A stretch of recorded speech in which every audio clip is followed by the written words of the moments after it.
The perimeter of rectangle is 13 centimeter and its width is 2 3 by 4 centimeter. Find its length. तो दोस्तों यहाँ पर हमें एक रेक्टेंगल से रिलेटेड इंफॉर्मेशन है कि उसके पेरीमीटर है 13 सेंटीमीटर, विड्थ है 2 3 बाय 4 सेंटीमीटर और मुझे अब उस रेक्टेंगल की लेंथ को फाइंड आउट करना है। अब देखिए क्या चीज यहाँ पर अननोन है, लेंथ अननोन है ना, तो मान लेते हैं कि लेंथ है रेक्टेंगल की x centimetre, y centimetre, because यहाँ पर जो भी मेजरमेंट्स हैं वो सेंटीमीटर में ही की गई हैं, तो लेंथ भी सेंटीमीटर में ही आएगी अगर जब हम फाइंड आउट करेंगे। ठीक है फ्रेंड्स, चलिए अब ये लेंथ निकाली कैसी जाए।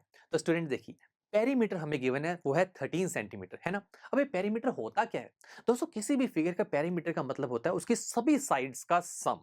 अब बात करता हूं मैं अगर रेक्टेंगल की, तो देखो रेक्टेंगल रेक्टेंगल में एक होती है लेंथ और दूसरी होती है विड्थ, राइट। लेंथ हमें निकालनी है और विड्थ मुझे गिवन है 2 3 बाय 4 सेंटीमीटर। ओके फ्रेंड्स, अब पेरीमीटर निकालने के लिए मुझे इसकी चारों साइड्स का सम करना होगा ना। तो अब बाकी दो साइड्स कैसे निकालें, एक को तो लेंथ L मान ली है, दूसरे को W विड्थ मान ली है, बाकी दो साइड्स कैसे पता लगेंगी। तो दोस्तों रेक्टेंगल में खास बात ये होती है कि उसकी अपोजिट साइड्स इक्वल होती हैं। तो देखिए ये अगर लेंथ है तो ऊपर भी वही जो साइड होगी वो भी लेंथ ही होगी, L की इक्वल होगी। इसी तरीके से विड्थ उसकी अपोजिट साइड भी W ही होगी। तो बस दोस्तों अब आप चारों साइड्स का सम करो, L plus W plus L plus W, और L और L ऐड हो गए 12, W और W ऐड होंगे तो बनेगा 2W। इसे और सिंप्लीफाई कर सकते हैं, तो क्या फॉर्मूला बना एक पेरीमीटर निकालने का, 2 मल्टीप्लाई लेंथ प्लस विड्थ। तो दोस्तों वैसे तो मैं फॉर्मूला आपको डायरेक्ट भी बता सकता था, बट आपको पता होना चाहिए कि पेरीमीटर का फॉर्मूला कैसे निकाला जाता है। तो रेक्टेंगल के पेरीमीटर निकालने का फॉर्मूला हुआ 2 मल्टीप्लाई लेंथ प्लस विड्थ, और ये जो पूरी वैल्यू है ये हमें इक्वल है गिवन 13 के, राइट माय फ्रेंड्स। अब लेंथ की वैल्यू हमने लेट करी है वो है x, और विड्थ हमें गिवन है 2 3 बाय 4, राइट। अब ये 2 3 बाय 4 ये तो यार मिक्स्ड फ्रैक्शन है, इसको एक प्रॉपर फ्रैक्शन में कन्वर्ट कर लेते हैं। हम जानते हैं कैसे करते हैं, मैं प्रोसेस आपको बताता हूं। देखिए हम पहले क्या करते हैं, देखो मिक्स फ्रैक्शन में होता क्या क्या है, एक तो होता है कंप्लीट नंबर, होल नंबर, उसके बाद एक फ्रैक्शन होती है।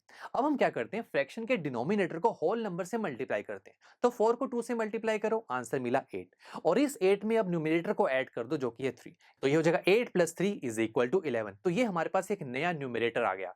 और अगर मैं डिनोमिनेटर की बात करूं दोस्तों, तो कभी भी दोस्तों जब आप मिक्स फ्रैक्शन से फ्रैक्शन में जाते हैं तो डिनोमिनेटर चेंज नहीं होता, वो देखिए 4 ही रहेगा। तो देखा हमने मिक्स फ्रैक्शन से फ्रैक्शन में भी कन्वर्ट कर लिया, दैट इज 11/4। तो बस विड्थ की वैल्यू हमने पुट कर दी 11/4, और जैसे ये देखो वैल्यूज को पुट किया, ये तो एक इक्वेशन बन गई। ये कैसी इक्वेशन है दोस्तों, ये तो एक linear equation in one variable है। और ऐसी इक्वेशन के सॉल्यूशन निकालना तो हम जानते हैं, तो आइए शुरू करते हैं। सॉल्यूशन निकालने के लिए x के साथ लगे हुए सभी नंबर्स को हम दूसरी तरफ ट्रांसफर कर देंगे। सबसे पहले आई नो आपके माइंड में आ रहा होगा कि 11/4 को दूसरी तरफ ट्रांसफर करते हैं, बट जरा रुकिए दोस्तों ध्यान से।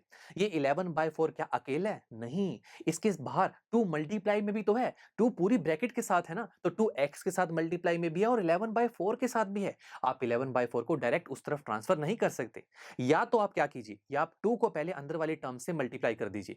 दूसरा मेथड ये है कि आप क्या कीजिए, आप ये जो 2 है इसे पहले ले जाइए दूसरी तरफ, ताकि कोई मल्टीप्लाई में रहे ना चीज। तो दोनों तरीके से आप कर सकते हैं। चलो ऐसा करते हैं, 2 को ही ले जाते हैं पहले दूसरी तरफ।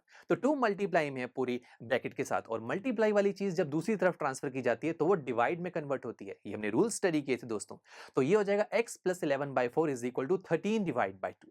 अब बस दोस्तों 11/4 अकेला हो चुका है, इसके साथ कोई मल्टीप्लाई भी नहीं है, तो बस अब 11/4 को हम दूसरी तरफ लेके जाएंगे, पॉजिटिव नंबर है, दूसरी तरफ जाकर नेगेटिव में कन्वर्ट हो जाएगा। तो बस ये होगा 13 डिवाइड बाई 2 माइनस 11/4। यहाँ पर हम एलसीएम लेंगे तो हो जाएगा 4, और न्यूमिनेटर में हो जाएगा 26 माइनस 11, और जब आप इसे सॉल्व करेंगे तो मिलेगा 15 डिवाइड बाई 4। और ये दोस्तों x क्या है, ये रेक्टेंगल की लेंथ है ना, सो लेंथ ऑफ रेक्टेंगल क्या हुई, 15 डिवाइड बाई 4 सेंटीमीटर। तो दोस्तों यहां तक तो हमारा क्वेश्चन पूरा कंप्लीट हो चुका है, बट कई बार ऐसा होता है कि हम क्वेश्चन के फॉर्मेट को देखें तो विड्थ जो है रेक्टेंगल की वो मिक्स्ड फ्रैक्शन में गिवन है, और लेंथ जो हमारे पास आ रही है वो नॉर्मल फ्रैक्शन में आ रही है। तो कई बार आपसे एक्सपेक्ट किया जाता है कि आप इस लेंथ को भी मिक्स्ड फ्रैक्शन में ही लिखिए, यानी कि जिस फॉर्मेट में आपसे क्वेश्चन पूछा गया है उसी फॉर्मेट में ही आप आंसर दीजिए। तो कोई प्रॉब्लम नहीं है, 15/4 को आप मिक्स फ्रैक्शन में कन्वर्ट कर सकते हैं। इसकी प्रोसेस मैं आपको जल्दी से बताता हूं, बहुत सिंपल है। 15 डिवाइड बाई 4, चलो डिवाइड करते हैं। तो 4 की हेल्प से जब मैं 15 को डिवाइड करूंगा तो ये हो जाएगा 4 3 12, और लास्ट में रिमाइंडर आएगा 3। ओके फ्रेंड्स, अब दोस्तों जो आपके पास राइट हैंड साइड में नंबर आता है ना, ये होता है आपका वही होल नंबर, कंप्लीट नंबर जो मिक्स फ्रैक्शन का होता है। तो देखिए 3 तो हो गया आपके पास कंप्लीट नंबर।